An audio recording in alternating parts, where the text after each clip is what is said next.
Hi, good morning. எல்லோரும் எப்படி இருக்கீங்க? நாங்கள் ரொம்ப ரொம்ப நல்லாயிருக்கோம். ஸோ இன்றைக்கி வந்து டே இன் மை லைஃப் வீடியோ தான் வரப்போகுது. இன்றைக்கி டே எப்படி போச்சு அப்படிங்கிறது தான் இந்த வீடியோவில் இருக்க போகுது. இன்றைக்கி வந்து டே 5:00 வந்து ஸ்டார்ட் ஆகிடுச்சு. கொஞ்சம் நம்ம ஆர்லியாக எழுந்திரிச்சு நினச்ச டைமில் எழுந்திரிச்சு எல்லா வேலையும் பார்க்க ஸ்டார்ட் பண்ணிட்டோமா அன்றைக்கி டே வந்து சூப்பர் பாசிட்டிவாக இருக்கும். ஸோ அது மாதிரி தான் இன்றைக்கி எனக்கு ஒரு டே இருந்தது. ஸ்ட்ரீட் பார்த்திங்களா, காலையில் அவ்வளோ ஒரு அமைதியாக காமாக இருந்தது. ஸோ எந்திரிச்சு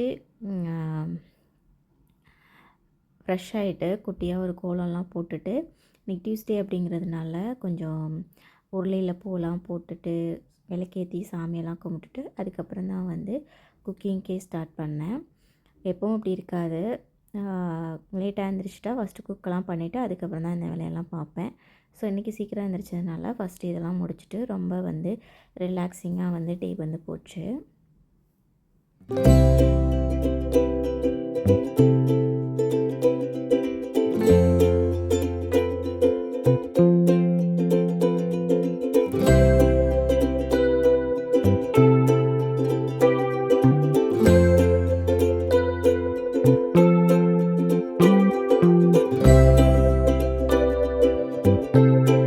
இன்றைக்கி என்ன குக் பண்ணேன்னு பார்த்திங்கன்னா, பெருசாக ஒன்றும் இல்லை, சிம்பிளான மெனு தான்.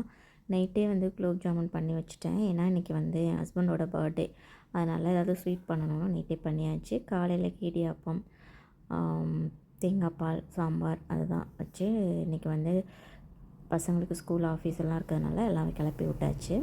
அதுக்கப்புறம் தான் வந்து கேக் பண்ணவே ஸ்டார்ட் பண்ணேன். ஸோ கேக் வந்து க்ரம் கோட் கொடுத்து ஃப்ரிட்ஜில் வச்சுட்டேன். இன்றைக்கி வந்து குலோப் ஜாமுன் கேக் தான் பண்ணேன். அதுக்கப்புறம் கொஞ்சம் ஃபாண்டன்ட் ஒர்க் இருந்தது, அதை தான் பார்த்துட்ருக்கேன்.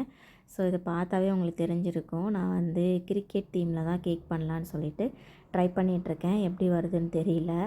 ஸோ அதை ஃபாண்டன்ட்டில் கொஞ்சம் திங்ஸ் எல்லாம் பண்ணி வச்சுட்டு அது கொஞ்சம் காஞ்சிகிட்ருக்க டைமில் திரும்ப நான் வந்து ஐசிங் பண்ண ஸ்டார்ட் பண்ணிட்டேன்.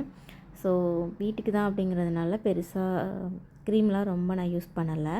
ஸோ மேலே மட்டும் டிசைனுக்கு மட்டும்தான் க்ரீம் வந்து கொஞ்சம் ஜாஸ்தியாக பண்ணேன்.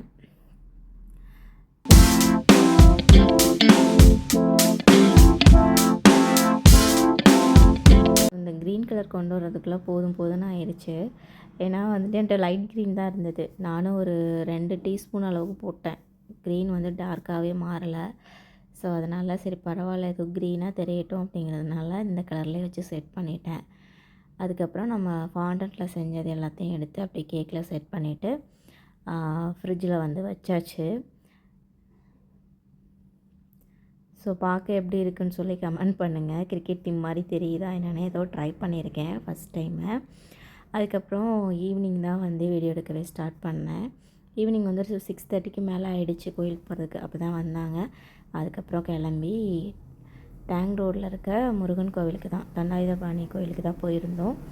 ஸோ அங்கே போய் நல்லா திருப்தியாக சாமியெல்லாம் கும்பிட்டுட்டு அதுக்கப்புறம் நம்ம என்ன ஒரு 5 ஸ்டார் ஹோட்டலில் சாப்பிட்டாலும் இந்த கோவிலில் கொடுக்குற புளியோதரைக்கு மட்டும் டேஸ்ட்டு வேறு லெவலில் இருக்கும். சீரியஸ்லி எனக்கு ரொம்ப சூப்பராக இருந்தது. அப்படியே பிரசாதம்லாம் வாங்கி சாப்பிட்டுட்டு வர வழியில் வந்து டின்னரையும் முடிச்சுட்டு அப்புறம் நைட்டு தான் வந்து கேக் வெட்டினோம். ஒரு 9க்கு மேலே ஆகிடுச்சு கேக் வெட்டுறப்ப. ஸோ இப்படி தான் எனக்கு டே வந்து எங்களுக்கு போணுச்சு. ஸோ இது மாதிரி ஃபீல் குட்டான வீடியோ பார்க்குறதுக்கு நம்ம சேனலை சப்ஸ்கிரைப் பண்ணி வச்சுக்கோங்க. எப்படி இருந்துச்சுன்னு கமெண்ட் பண்ணுங்கள். இன்னொரு வீடியோவில் உங்களை மீட் பண்ணுறேன். இது வரைக்கும் பொறுமையாக அந்த வீடியோ பார்த்ததுக்கு ரொம்ப ரொம்ப நன்றி. Bye bye.